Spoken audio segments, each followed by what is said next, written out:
No? Okay, then let's get started. So today we are going to continue where we left off with offline RL. Then we're going to discuss safety in reinforcement learning. Then we'll do a case study with self-play, which is alpha 0.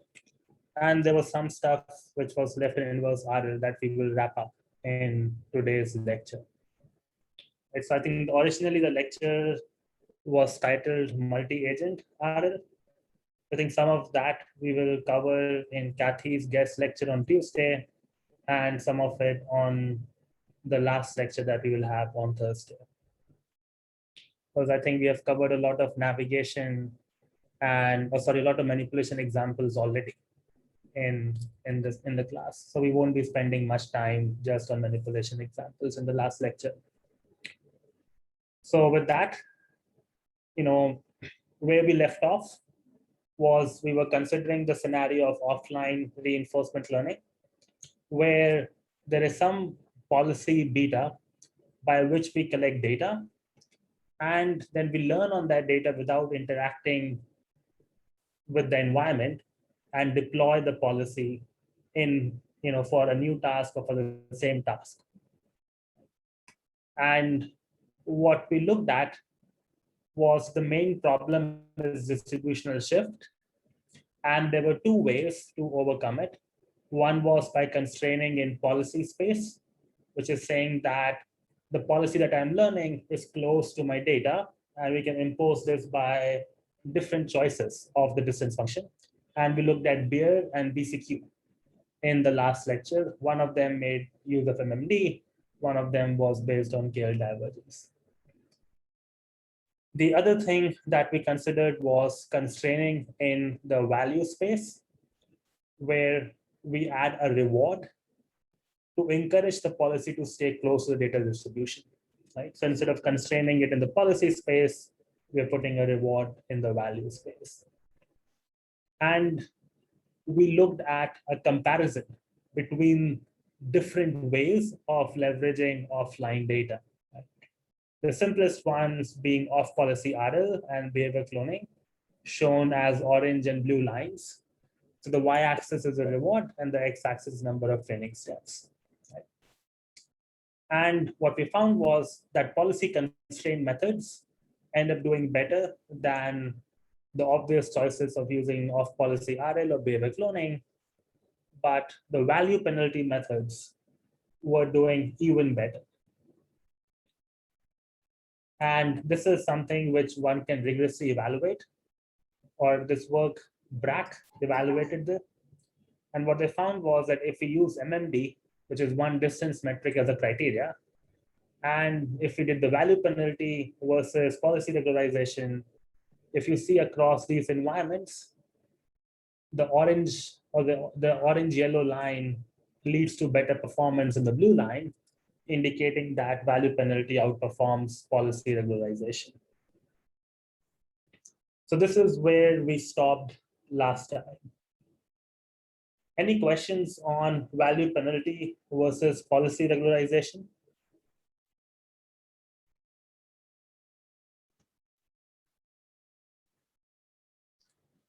No. If not, then let's look at some other ways of also doing value penalties other than adding a reward, right? So other ways we can do it is as the following intuition.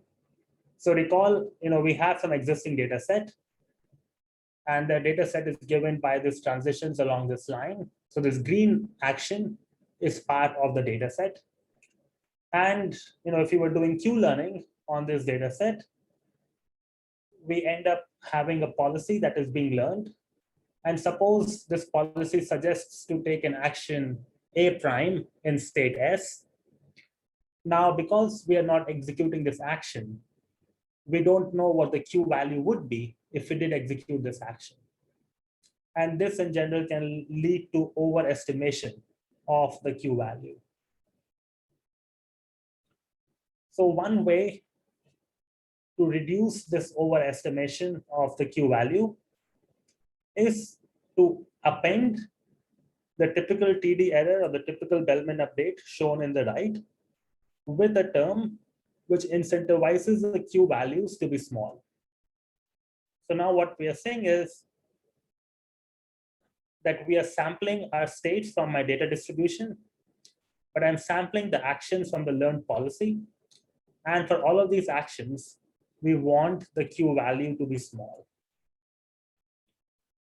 while ensuring that the Bellman error or the TD updates or the temporal difference updates are being made. And hopefully, this will reduce the overestimation bias. Now, one thing you can also think is, well, if I am minimizing the Q values, maybe I will end up making all the Q values small. Maybe that is not a good bias to have, because if I'm sampling actions from my data set, maybe I don't want to put this penalty on those actions because I have data for those actions, right? For example, I have the transition S A S prime. So if I'm evaluating the Q value of Q S comma A, I know what it is going to be because I know what state S prime is. So what we can do is we can incorporate that intuition by saying that if the state actions come from the data set, then we want to maximize those Q values. But if the actions are coming from the policy that I'm learning, which is new, then I want to minimize this Q value. And here is this parameter alpha, which trades off how conservative we are being along with the TD error. And this algorithm was known as, or is known as, conservative Q learning, or for short CQL. Any questions on CQL? I see there's something on the chat.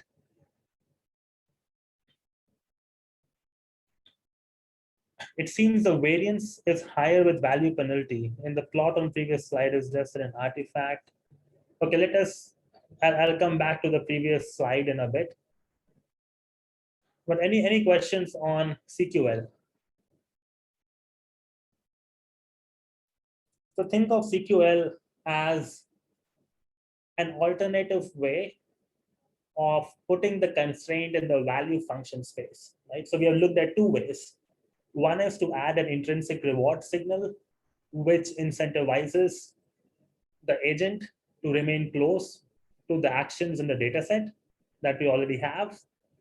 And other is by penalizing the Q values explicitly.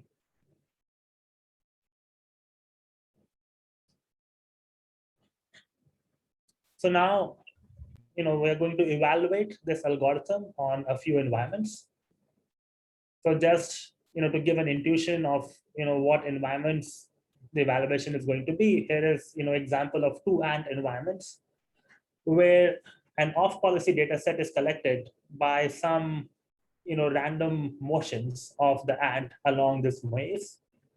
And similarly, we can collect, data of this robotic manipulator moving around a few things in the kitchen environments. And these environments are all operating from low dimensional state instead of operating from images. And then we can compare different algorithms. First is the ant maze environment and some variants of it.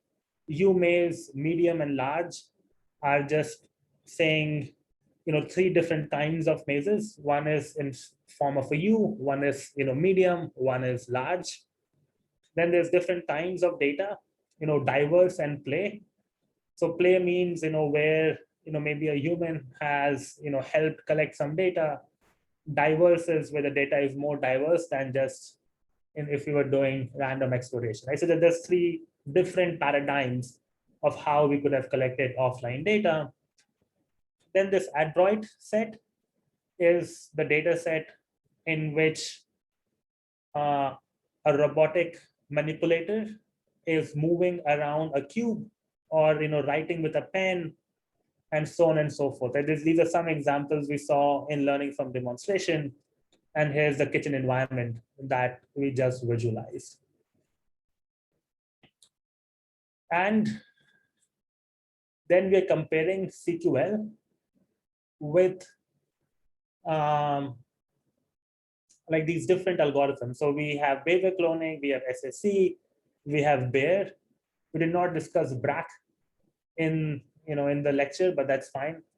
But what the takeaway is that CQL ends up outperforming these previous methods, right? Which is consistent with what we were seeing before, that putting a penalty in the value space is performing better than putting a penalty in, or putting a KL constraint in the policy space.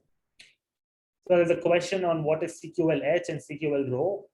These are two slightly different variants of CQL. Now we're not going to be discussing them in the class, but happy to chat later, or offline or in office hours if you're interested in the two variants. They pretty much perform the same. The difference is almost insignificant.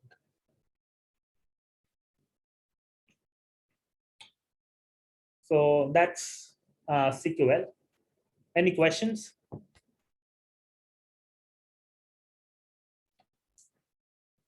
No? Okay. So let me go back to what Ayush was asking. So Ayush was asking about the variance in the method, right? So I don't think, maybe on Hopper the variance is higher, but in general, I don't think it is statistically significant that the variance is higher for value penalty. If you look at Ant, or if you look at half cheetah, maybe for one environment or one data set, policy regularization is higher. Versus over here in Walker, maybe on some environments, value penalty is higher. There is no intrinsic reason to believe that one would have higher variance than the other. I think it's just, we are just looking at artifacts over here more than anything else.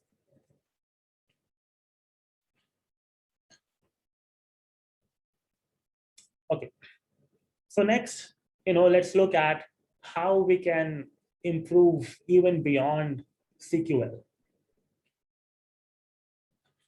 And for this, we'll be studying this algorithm called OPAL, which I think is being presented at ICLR, as we speak, or maybe, ICLR is happening right now. So this is the latest and greatest in performance in terms of policy learning.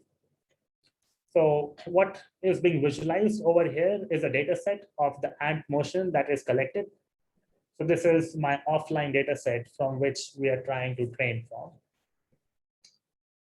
And the intuition of OPAL is that once we are putting, this value penalty constraints, and then, we are trying to optimize the Q values, instead of optimizing them in a low-level action space, let us optimize them in a high-level action space, right?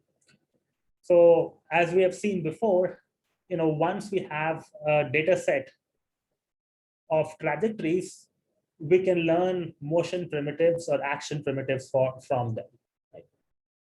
For example, I can learn, if I have this data, I can learn to cluster these trajectories in some latent space Z to learn some action primitives. Right? So what is an action primitive? It says given a latent representation Z, produce me a sequence of actions.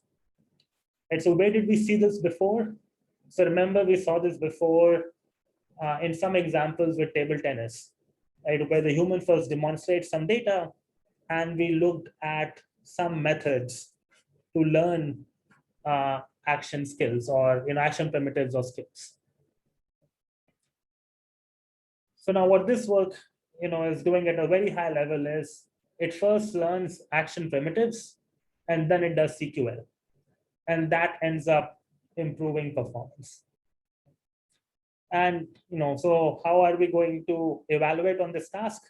And here is the ant, and it gets a +1 reward for reaching the goal.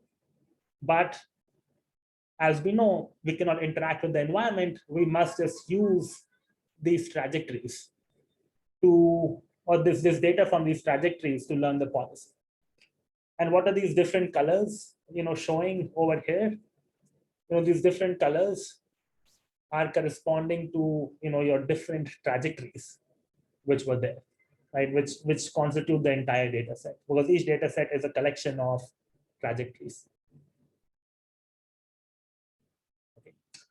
So what are we going to do? We have this primitive policy, and now we fix the primitive policy, but we can just do RL in the Z space, right? Which means that I have an hierarchical system where I'm pretty much choosing, which action primitive to use instead of directly predicting the low level action. And this is much easier to optimize. And the other intuition is, the first intuition is it's easier to optimize. Why? Because there's a reduction in plan length, right? Suppose if each primitive policy had 5 actions in it, this means if I choose one Z, I get an equivalent of 5 actions, which means I can reduce my episode by 5 times. Which means that credit assignment becomes easier, and therefore this is easier to optimize. And the other intuition is that if I'm learning this, model, which maps from a latent space to actions, and I'm executing or I'm predicting 5 actions, I am staying closer to my data distribution because I've learned this data distribution already. And then I'm optimizing over the Z space. So I'm making less number of decisions, and maybe that will keep me closer to my data distribution. I would say that's a secondary intuition. The primary intuition is, easier to optimize because of the hierarchical structure, and let's do CQL on top of it. Now, of course, there are details in how we learn the action primitives, and depending on different choices, one might end up getting, different results. But this particular work was using a variant of variational autoencoders to learn some action primitives. And then once we learn the action primitives, we optimize the task policy to solve the task. And then we can, compare, CQL plus OPAL, right, which is doing CQL but with hierarchical true learning, and there is a significant performance improvement that ends up, the end result is significant performance improvement. And there's some other algorithms in this table like EMAC, that we have not covered, but this is just variance. So these algorithms are just, either some variant of policy constraint or some variant of value constraint. So this summarizes our discussion on offline RL. So I hope the takeaways are we understand why behavior cloning or off-policy reinforcement learning algorithms cannot directly be used to do offline RL, and that there are 2 sets of approaches, one which constrain the policy space and one which constrain the value space. And we walked through some of the state-of-the-art algorithms, ending with OPAL, which is the state-of-the-art right now. So any questions?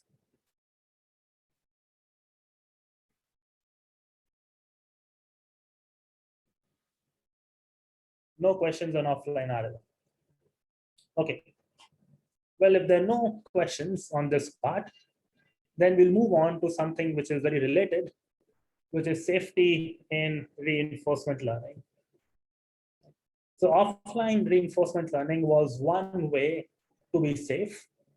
And that was because we were not interacting with the real environment, right? We just had a data set, and probably and hopefully the data set was only of safe interactions, and we were learning just with that. But there's a whole family of methods that one could use to be safe. And more than safe RL, these methods apply to safe decision-making in general. So broadly speaking, we can divide the methods into ones which are based on some optimization criteria, and the others which are based on the exploration method that is being used. So what do I mean by the optimization criteria is that in reinforcement learning, we are typically maximizing the sum of rewards, but we can modify that objective function to encourage safety in some way. So that is what we mean by optimization criteria. What do I mean by exploration methods? Is biasing my exploration so that it doesn't take unsafe actions. So we're going to look at some concrete ways of doing optimization, or of having different optimization criteria. So we'll look at worst case scenario, we'll look at risk sensitive scenario, then we can apply some very specific constraints, and then there are other criteria which are popular in the field. And then the exploration methods can be made safe by either providing initial knowledge about what to explore or what not to explore, or by learning from demonstrations, where demonstrations solve the exploration problem to some extent, as we have seen in previous lectures.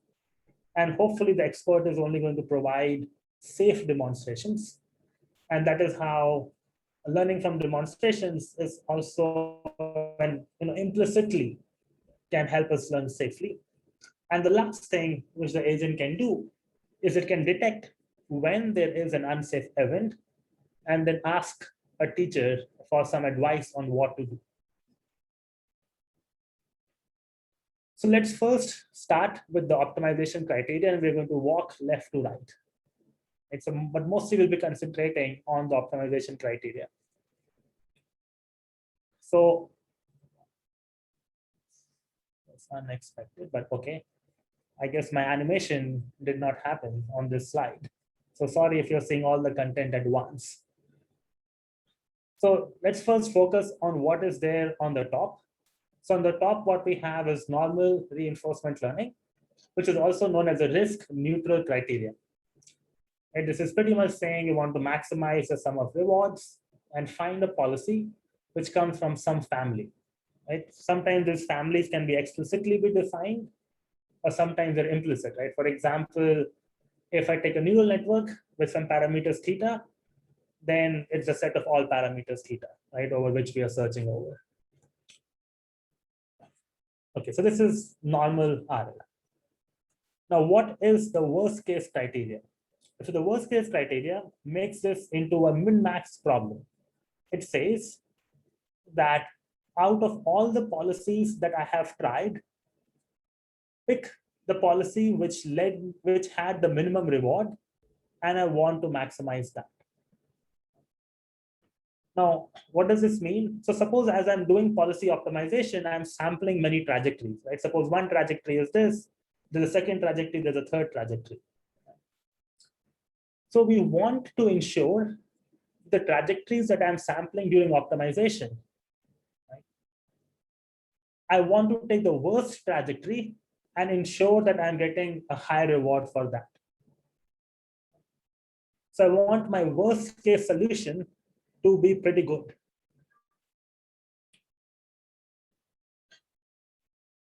Right? So that is what is the worst case criteria.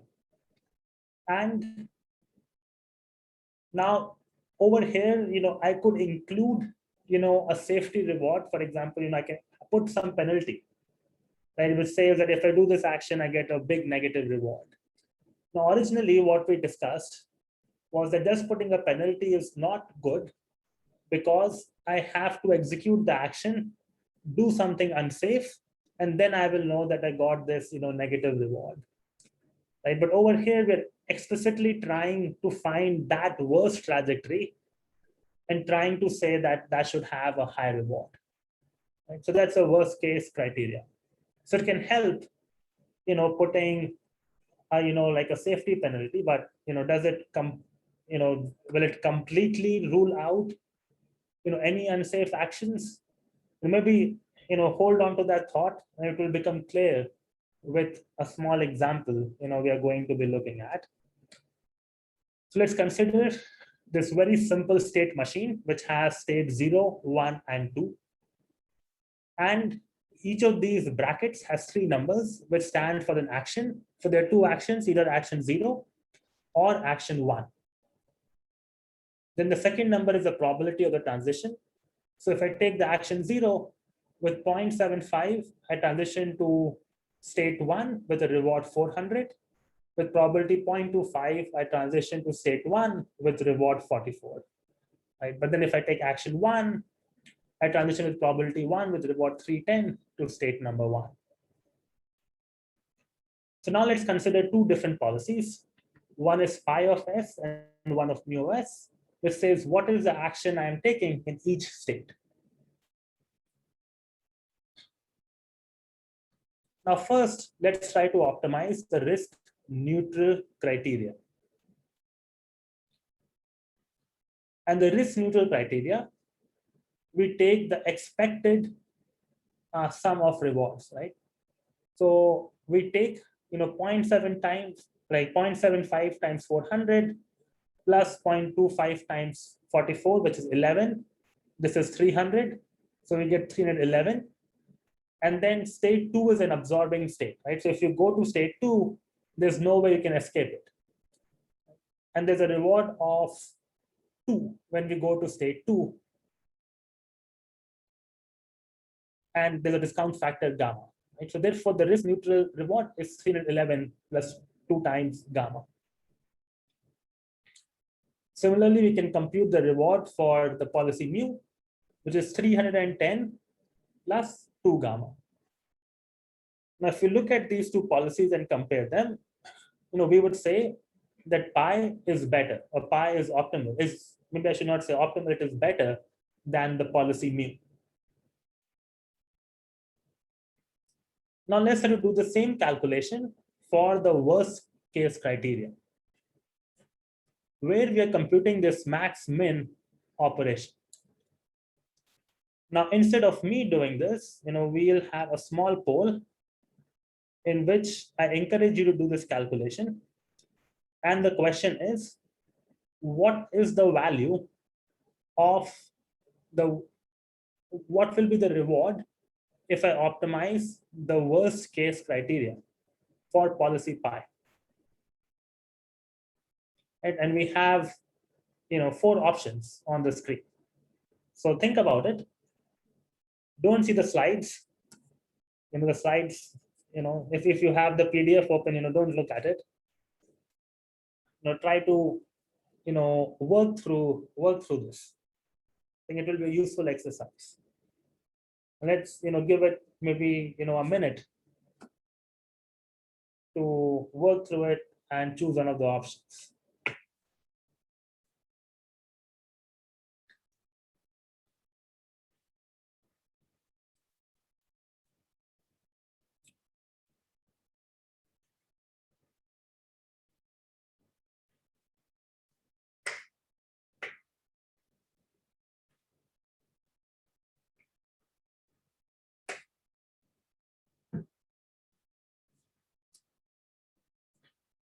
So we have 10 seconds to go. I see that there are 7 people who have responded. So which is around slightly less than half. So if you're on the fence, now is a good time to cast your vote.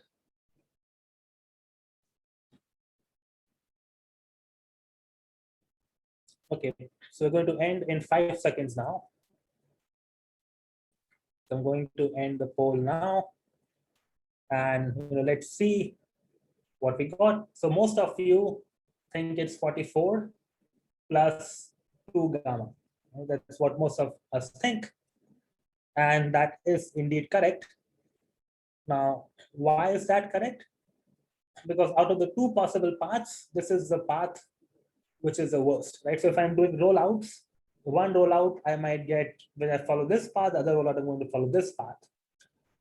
So out of all policies that I have seen, I will take the worst one and try to maximize that, right? So this is 44 plus 2 gamma, whereas E mu, it remains unchanged, right? So based on worst case criteria, policy P or policy mu is actually better than policy pi. Right? I mean, optimal again is an incorrect term over here. There should be mu is better than pi, and pi is better than mu over here. So hopefully this example gives some intuition of what the worst case criteria is doing. So now there's a question says, but does higher reward means higher safety? So what the worst case criteria enables you to do is to put a safety penalty in the reward function, right? For example, if we were, suppose if I put a safety criteria in the reward function, but I did not do worst case, right? Then there will be some trajectories which might lead to a very unsafe event. But when I'm training, that wouldn't really matter because I'm going to look at the final reward of the converged policy, right? But in this scenario, if I'm doing the worst case criteria, I'm looking at all possible trajectories that I have encountered during training and trying to find the worst one and improve upon that. So that is why it becomes easier to include a safety penalty in my reward function and then optimize for the worst case. And so that will explicitly force the agent to try to avoid an unsafe solution. Does that answer the question of how worst case criteria can relate to safety? Perfect. Okay. So, how do we practically end up implementing this? Right? I mean, this we can do min max, in some scenarios. If it's a tabular setup, we can solve it. In some special cases with continuous setups, we can solve it. And so there have been, different proposals which were made. Sorry, it seems like, again, yeah, my animation is not working great in these slides, but okay. So the other thing, people did to get this min-max for the worst case criteria was to modify the Q learning algorithm to call it Q hat learning, which was proposed by Heger in 1994. And what they do is, they calculate the min of they take the min of the Q values. And this has a similar effect of, trying to be conservative, right? So if I have an agent which does something unsafe, then I'll end up taking the min of it, which means that I'm really finding the policy which is doing the worst and I'm trying to make it the best. Right? The typical problem with these methods is that they can become too pessimistic in practice. Right? And that is what the problem is. Right? I mean, we can do the worst case criteria, but the policy will be safe, but not get a high task reward. What are we taking the min over the Q function, over the Q value over here?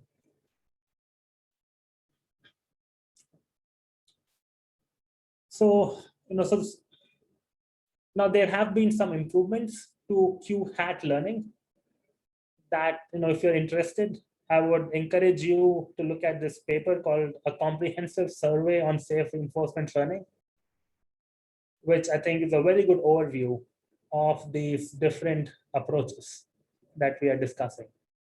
And I'm pretty much presenting this, from this paper. Most of the slides are inspired by this paper. So that's all we're going to discuss about the worst case criteria. Now let's look at a second criteria. And this criteria is the risk sensitive criteria. Now, what we do over here is, so now risk and safety can mean, slightly different things. When people talk about, safe RL, It just doesn't mean being unsafe. Many times it also means to minimize your risk. That, for example, if you're investing money in the stock markets, you want to maximize the sum of rewards, but you also want to, minimize your risk. Right? So omega is some measure of risk, and beta is some hyperparameter which trades off, success with risk. And a very popular choice is what is called as the Markowitz criteria, is to use the value of omega as a variance in the rewards. So I'm trying to incentivize things which lead to high rewards, but with low variance. That's something I also want to be true if I'm investing money, because I want to not lose a lot of money in the worst case. Right? It's so now these risk-sensitive criteria have been used extensively also to provide safety. I'm taking this example from Jonathan Howe's group in the mechanical engineering department here at MIT.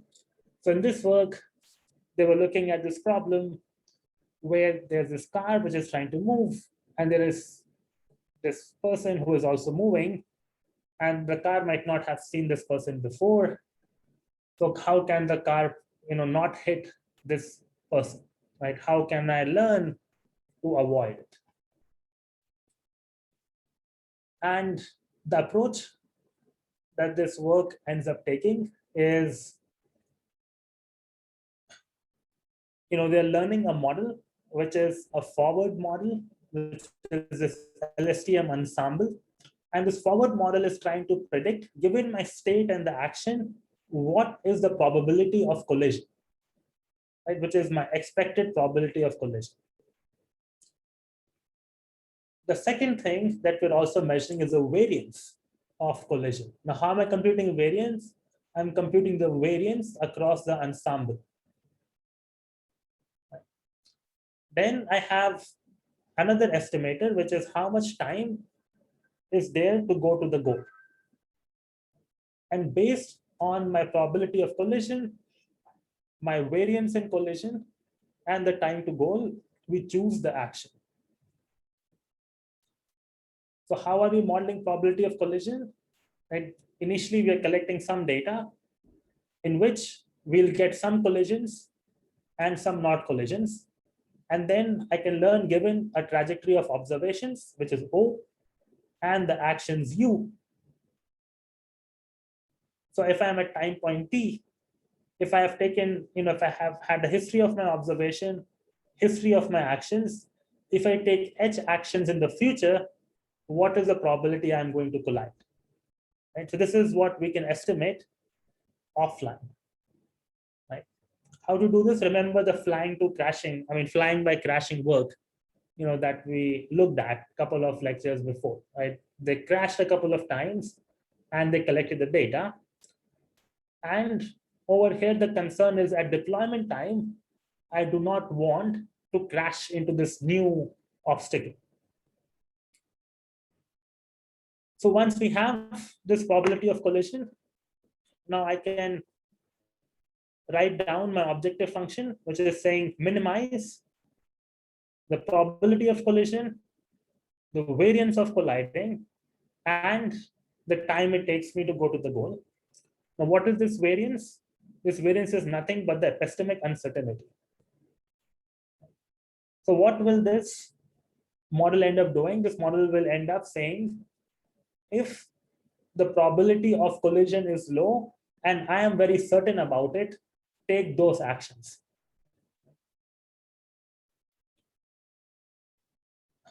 So this is how, this method will not help you at train time, but can definitely help you at test time. Now, one question you might ask is, well, this probability of collision might not really work. It might not generalize to a new situation, which is not in my training set.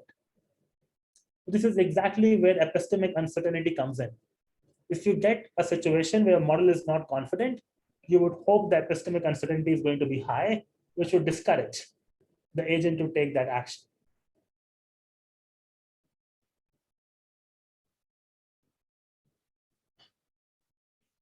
Any questions on what is happening over here? So we, just to, recall your memory, right? I mean, we considered this work, right? I mean, in the past, we looked at where this agent, not sure why the video is not playing. Seems like something happened with my laptop.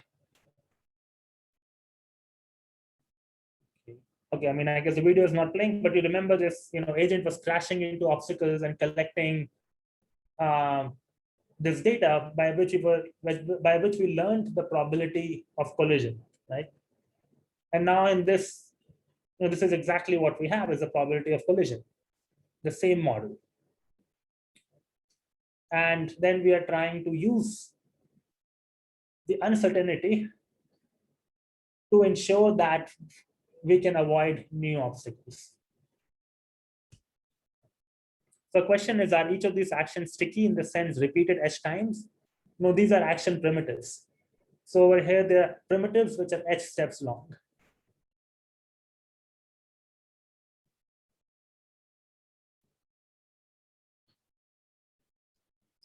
Was training done completely in simulation? I don't know. It could have been, but it's unlikely. I mean, they must have had some real data because if you have to work with real images, you need some real data, but they also have a LiDAR camera. So maybe, yeah, I mean, I don't know. I guess Dongchi knows, so the answer is yes, it was done. So maybe they were working just with the LiDAR cameras, and depth is something you can train in simulation and then transfer to the real world.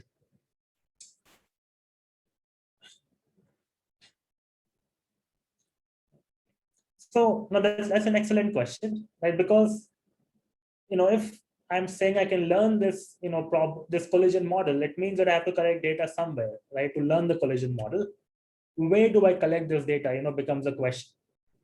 So we want to learn this collision data in a safe environment, right? And what is my collision model? It's this probability of collision given the action sequence.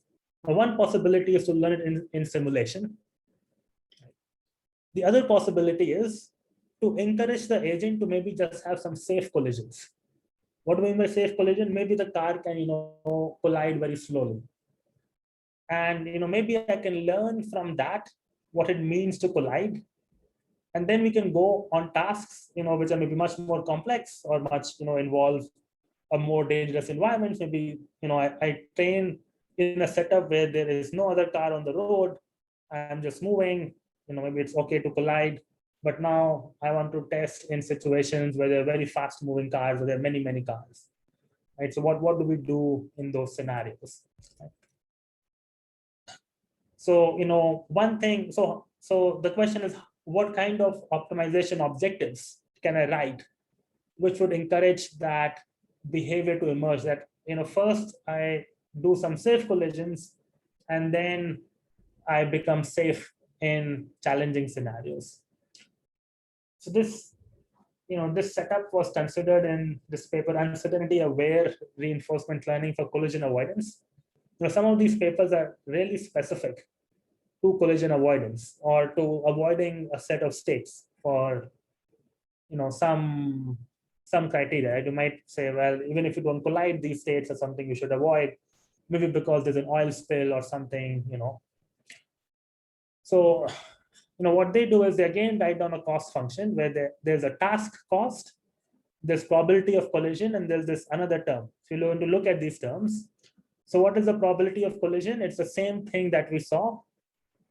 It's the likelihood of collision plus the uncertainty. And then they multiply it by velocity. And so what this encourages the agent to do is to first do low velocity collisions. And only when it becomes confident about low velocity collisions will it try to go to high velocity collisions. So this is something they found to emerge in this work. But again, if you look at the cost function is very specific to the setup. But the point being, that if you know something about your problem setup, you could write these kind of cost functions to get some desired, or to prevent completely undesirable behaviors like crashing at very large velocities.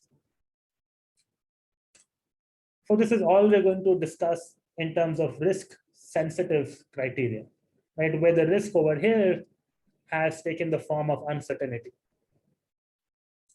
Right? So we have used one notion of uncertainty, which is epistemic uncertainty, but you might as well use heliocentric uncertainty also, and include that, if that is something you want to be safe against. The other class of methods we're going to look at are constraint criteria. What do I mean by that? What I mean is, if I have a policy space phi, instead of searching over the entire policy space, I will only search over a subset of policies, because only these policies follow some constraint. So that's the constraint criteria. So let's look at, how are we going to, optimize it, or how are we going to mathematically express it?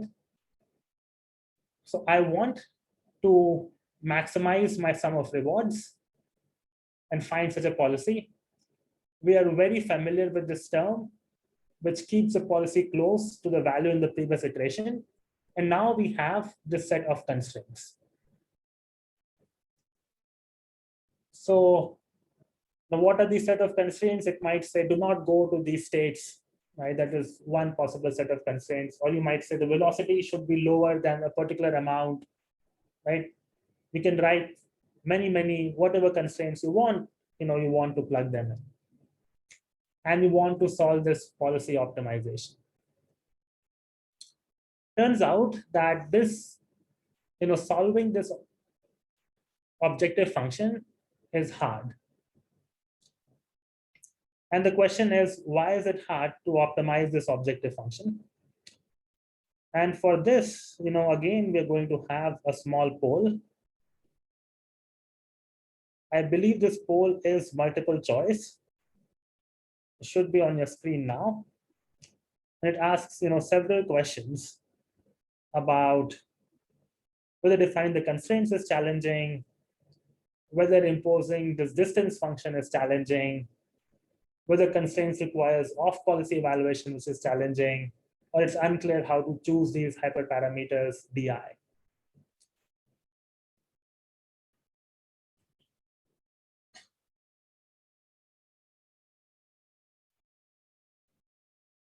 So maybe think about, I think we have covered,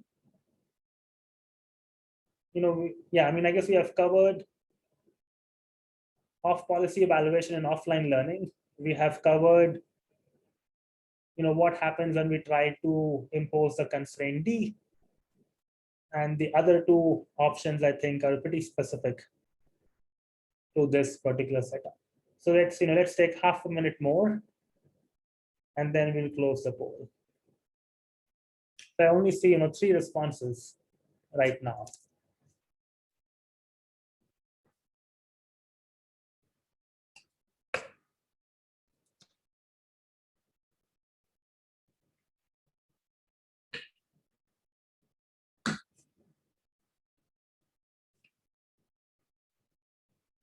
Because I think we're coming close to our end of 30 seconds. So let's try to close this poll. And if you're on the fence, I would encourage you to make your choice. We're going to end in 5 seconds now.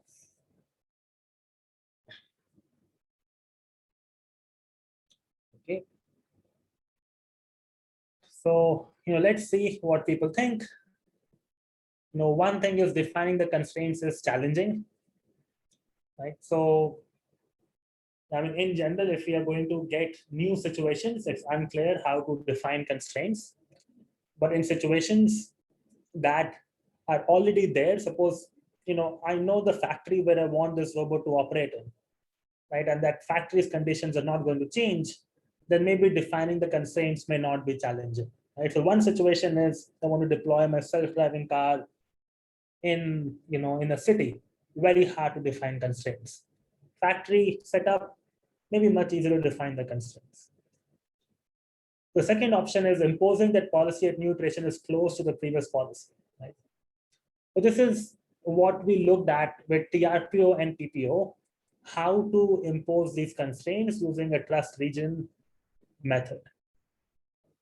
So this is something, could be challenging, but at least we know ways of how to do it. The third point says imposing constraints requires off-policy evaluation that is challenging. So what does this mean? This means suppose as I'm optimizing, this criteria, right? So I'm trying to search over different policies. So I have to evaluate different policies and figure out if they satisfy the constraint or not, right?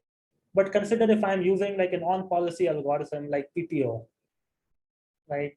Then if I have to evaluate some quantity which is off policy, that can be quite challenging because I simply don't have the data, right, to evaluate it. So it turns out this off policy evaluation is quite hard, right? It's something we also saw in offline RL, where if you were trying to estimate a Q value for data which is not in my data set, we can very easily end up overestimating it. So this paper, constraint policy optimization, primarily tries to tackle this challenge of how do we make off-policy evaluation less challenging.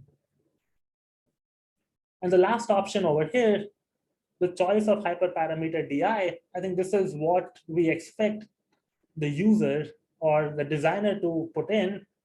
Now, of course, this can have some of the same problems as reward design has, but in some situations, the choice is pretty clear. Right? For example, if I want to say, my robot arm should not go in this region, right? In that case, DIs are easy to define. But in some cases, DIs could be challenging to design.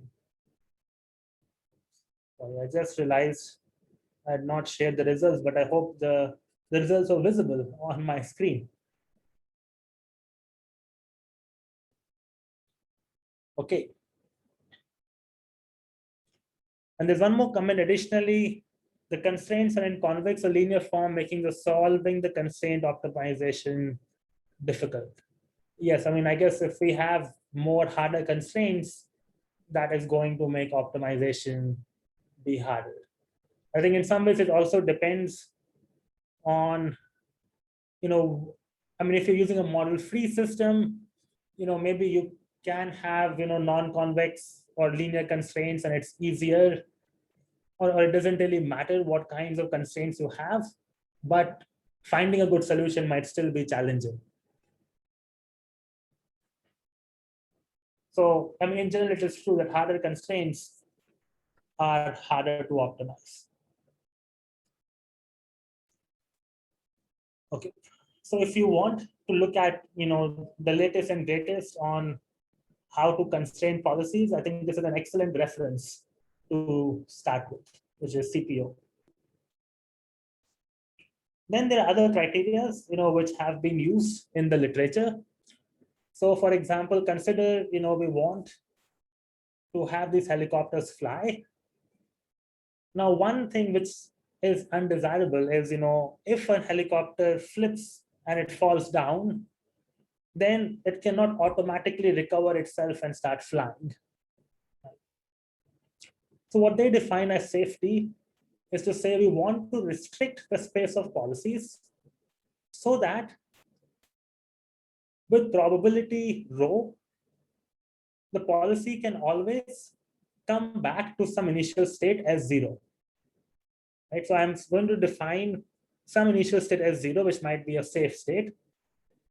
And then I'm going to say, if we stopped this delta safe policy at any time t, we would be able to return from that point to the home state with probability delta. Right? So delta is 0.9. It would mean that I want to find policies so that at any time I stop it, with probability 0.9, I should be able to go back, right? So I want my policies to be reversible. Now, this might prevent some very bad states. It might prevent the policy from going into some very bad states from which it cannot recover. Actually, this is one more idea which is out there, worth looking into it, right? I mean, there's many ideas around safety which are there in the literature. So so what we have covered, we looked at the worst case scenario, we looked at the risk sensitive scenario, we looked at the constraint criteria, and we looked at some other criteria. For example, in the previous slide, you want policies to be reversible. Then, what we, something is bad with my animation today. Something we did not look at are the exploration methods in great detail. I think what we have looked at is learning from demonstrations, that we have already seen in a previous lecture.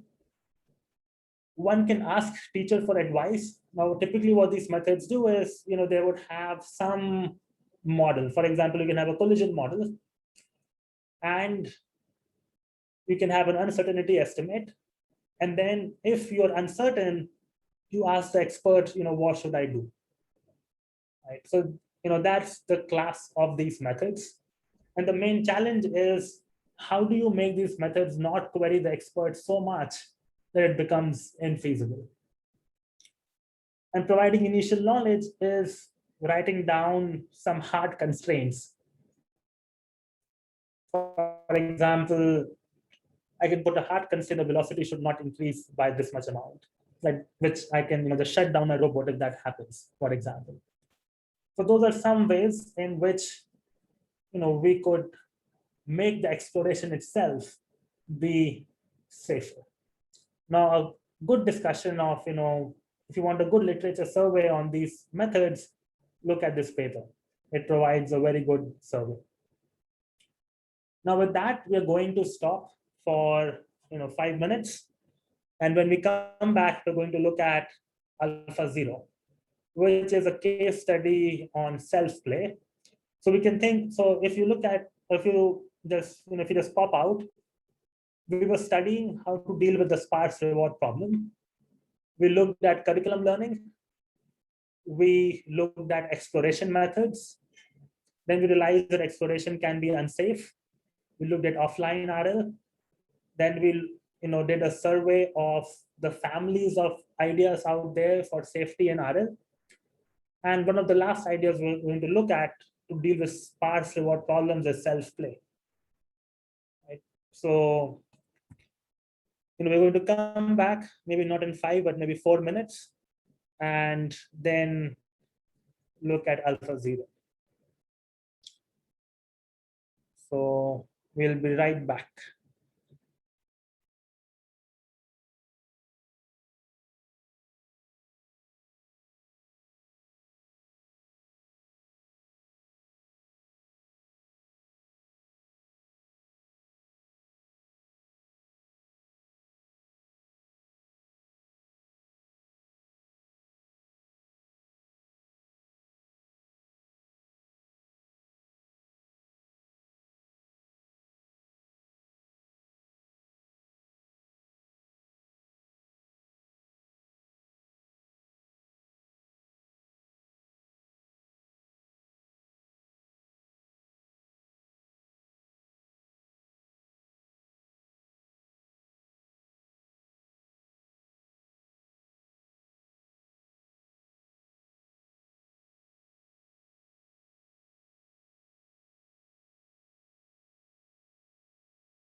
So let's resume. So let's look at how self-play can help us deal with sparse reward problems, and we'll just use AlphaZero as a case study for it. So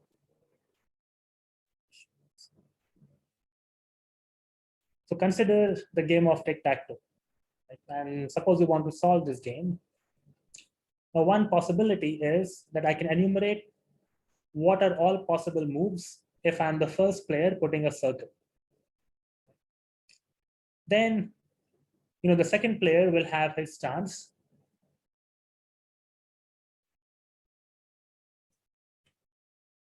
Seems like something is not working well.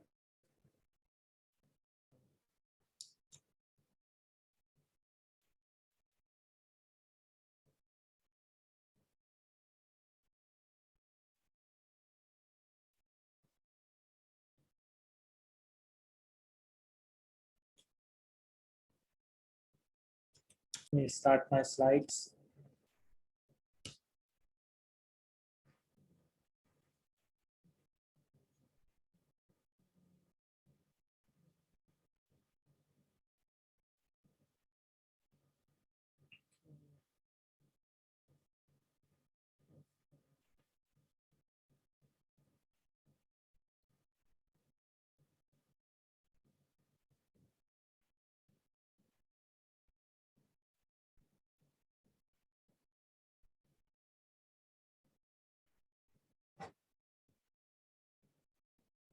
Okay, so let's consider tic-tac-toe. And suppose if I have to play this game, one strategy is to enumerate what the first player is going to do, and then enumerate for each player what is the best response, or what are all possible responses, which is shown by the red cross over here. Then the green player again makes his turn, and so on and so forth. Then we could plan through this game tree and find the optimal policy to play tic-tac-toe. Now, tic-tac-toe only has 8 or 9 states or 9 positions with 2 players, right? So the number of possible game states is very small. So we can just search through this entire game tree, which is known as planning as search. I can plan by simply searching. But when we go to more complex games, for example, Go, it's a 19 x 19 board, and there are 361 actions which are possible. By some estimates, the number of possible states in this game are, more than the number of atoms in the universe. So it's very hard to enumerate them. Now, for people who, don't know about Go, right, this game is, there are 2 players, the red player and the white player. And the goal is to capture, each of these, pieces. For example, if I have a black piece, if I'm able to draw, 4 white pieces around it, then we'll end up capturing it, right? So that's what the game is. So there are, these many board positions, these many atoms in the universe. Can't construct the game tree. That's not possible. So what do we do? So essentially, what we want is a policy pi, which says, given the game state, what is the action I need to take? So we can ask the question, how can we get this policy pi? So one straightforward answer is to use supervised learning. So that is the first set of things that people attempted for Go for a long time, right? So we can collect a lot of human play data playing Go, and we can train a neural network, which is shown over here, which looks at the game board position and outputs the probability of action at every state. Simple, plain, old behavior cloning. Now, what changed when DeepMind was building AlphaGo was that we could train deeper networks. We can train 13 layer CNNs, and we can train them on a large number of game states, which is what revolution of deep learning is all about. And if you end up doing that, we get performance of 55.7% accuracy on predicting expert moves. Now, as we have seen in this class, we can always start with a supervised policy network, and then we can refine it with reinforcement learning. And the challenge in refining with reinforcement learning is that you only get a reward of +1 or 0 or +1 or -1 after the game has ended. And there's a long sequence of actions which need to be taken for the game to end. And so the reward is quite sparse. So, over here, we are going to utilize self-play to generate a lot of data, which means I'm going to generate, instead of having a human with whom I am competing with, to generate data which can be very slow, right? I will just compete with myself and try to see if I can improve myself by competing with me, right? I mean, that is the notion of self-play. Now we'll try to make it concrete, right? But as a reminder of what policy gradient is, right? This policy gradient is maximizing the sum of rewards. We are trying to increase the log probability of trajectories which lead to higher rewards. Now, in the case of Go, we have one advantage. The advantage is that we have access to a game tree, in the sense that I know the model of the environment that is given to me. So we're going to make use of it. I don't have to learn the model. And what we are going to consider is, just like in Tic-Tac-Toe, there were two players who were playing the game. Now I will have two policies, pi1 and pi2. And this game is a zero-sum game, which means the reward is either going to be +1 or -1. So we can play the first move can be played by policy pi1, second move by policy pi2. We can keep on doing this till the time we get a reward. This is similar to sampling a trajectory. Like the way we sample a trajectory in RL, or how we have seen sampling to work until now, we can also do sampling from a game tree, right? In a similar way. Now we're going to get a reward, and we can use policy gradient to update each of these policies, right? And we can do this over a lot of different gameplays. Now, if I choose pi1 and pi2 to be the same policy, this is what will be known as self-play, right? Because I'm just playing against myself. In one scenario, I'm the white player. In the other scenario, I am the black player.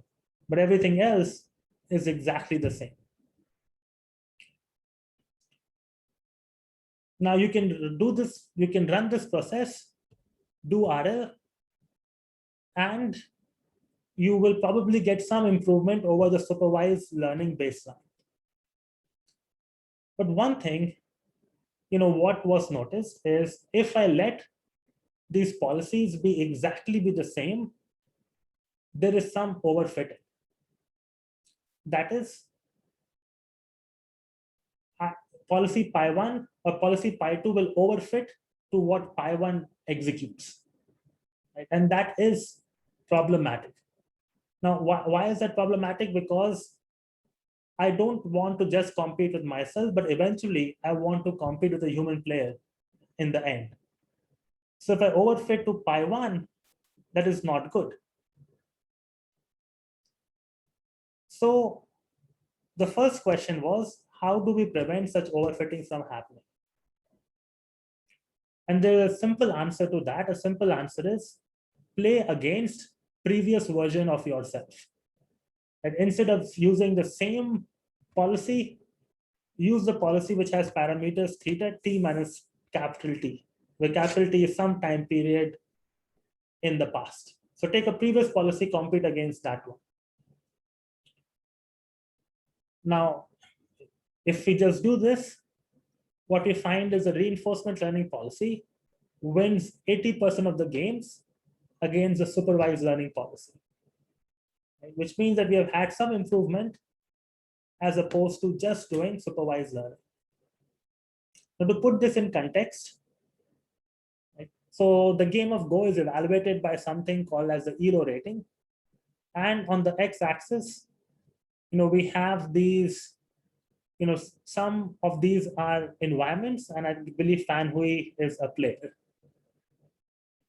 And where we are right now is training our policy network. So we are at an amateur level. So if you just took what we have learned in this class, but run your RL policy on a game tree, and do the self-play, you'll end up reaching around this level. Now, how do we go beyond this? How do we improve beyond this? So now when I am executing, when at runtime, I have to execute a policy. Now, typically, if I have a robotic system, I may not have an access to a model which tells me what are all possible next states. So I can just execute a policy. But in the case of this game, we actually have a model. Right? So instead of blindly just choosing the actions which the policy outputs, we can do some planning. Right? We can see, well, if I take these actions, what's going to happen? If I take these actions, what's going to happen?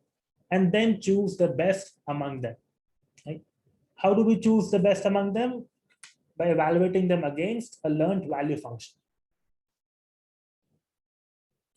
So instead of just executing the policy, we are going to see which of the nodes we're going to run the policy along different branches and choose the branch which has the highest value function, right? What we cannot do is I cannot run the policy through all the branches, right? That is not going to work because the number of possible states in this game is huge, so I cannot run it. So instead, what we do is we say we have some budget, we have some time budget, right? And given that time budget, I can explore some branches. And the question is, how do I choose what branches to explore? That is something we do using the value functions. How do we learn the value function? The same old trick, right? We will, for some games, we're going to just execute a policy and we can take the gradient in the reward minus what we predict the reward is going to be. Right? And now once I have the value function, then I can choose the action based on my value function. But as we know, just choosing based on the value function could lead to exploitation. So I might want to explore. So we have this exploration bonus, which is put as mu. What is mu? That mu will come. Okay, the question is, how do we choose mu, right? So the intuition we already have from multi-arm bandits, or in case of the UCB algorithm, is to have an exploration bonus for actions that we have not taken often enough. Right? But as opposed to multi-arm bandits, there's a difference in the setup that we have. The difference is that the different arms are correlated in the tree. What do I mean? If I am at one level of a tree, if I take some action, when I go to the next level of the tree, my action might depend on the first action I took, right? Versus in multi-arm bandits, each choice is always independent. So in case of planning through a search tree, the decision at each tree level might have correlations between them. They might not be independent. So for that, there's a slightly different exploration bonus we end up using, which is given by this term, right? Which is, saying the total number of times I've been I've passed this node, and it's divided by, sorry, it's divided by, choosing that particular um, action in that node. So n is just the count of how many times I've been at that node. P is the probability of choosing that particular option, right? So it's kind of saying, it's incentivizing you to explore. So if we use the game tree and we use the value function in the form that we're using to choose the actions, this algorithm is called as a Monte Carlo tree search. Right? So just to rewind, one way to do the tree search is to just execute the policy. Right? So one possibility is I just take the max action which the policy predicts, and that is going to take me from the starting node to the root to the leaf node. Right? But the problem is that I could find a suboptimal game plan, especially consider if you're playing against a human player, you might visit states that were not in your training set, and therefore you might need to do some planning, right? Or just because the state space is so big, an opponent might take you to some new parts of the game state where planning would be necessary. To do planning, what we need is a value function, right? Now in value function, we know how to learn the value function. We can greedily choose the actions from the value function, but greedy choices are typically not the best. We can use some count-based exploration bonus. But one practical challenge which ends up happening is that evaluating values is expensive. And so because the neural network required to evaluate the value can take a lot of time. So the solution to that problem, or one solution which the AlphaGo work proposed, was to have some time budget until when we evaluate the values. After that, we simply perform a rollout with a policy, right? We stop doing any value evaluation.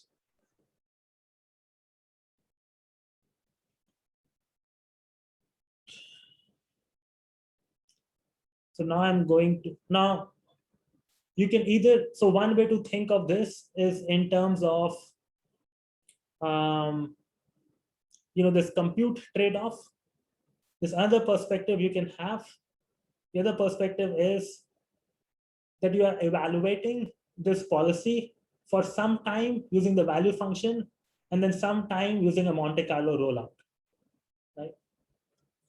Now recall, this is something similar to what we were doing with generalized advantage estimation. Right? We could choose, how many steps I want to do a rollout for, and when do I want to do a backup from.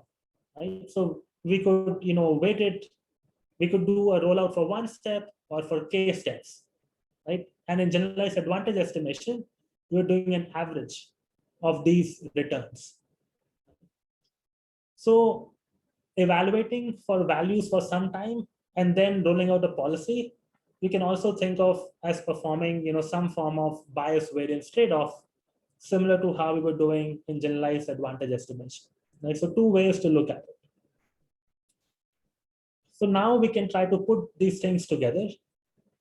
So what we looked at was, if we just use the policy network, this is the performance we were getting. Then if you use the value network, this is the performance that we end up getting. And then we end up combining everything, the policy network and the value network, and the performance ends up quite close to professional level. Now, after this, instead of running on one machine, one can try to run it on multiple machines. So this is just increasing the number of machines and the GPUs we're running on until 280. And what you see is like the small performance increase, which happens from 2,500 to around going more than 3,000, right? Which is going from Fan Hui, which is a human player, to going beyond it. Now, so this was what we did, right? I mean, initially we got some supervised data, we learned a policy, then we did self-play, and we looked at how to improve self-play by reducing overfitting by choosing a previous version of the policy, and how to combine the value network and the policy network. So that was AlphaGo. Then the next variant was AlphaZero, where they completely removed the supervised learning step and just did the self-play step. And turns out that AlphaZero outperformed AlphaGo. So I hope that gives you a flavor of two things. One, how do we plan with game trees? Second, how can we leverage self-play to solve hard exploration problems? So with that, I'm going to stop and see if there are any quick questions which are there.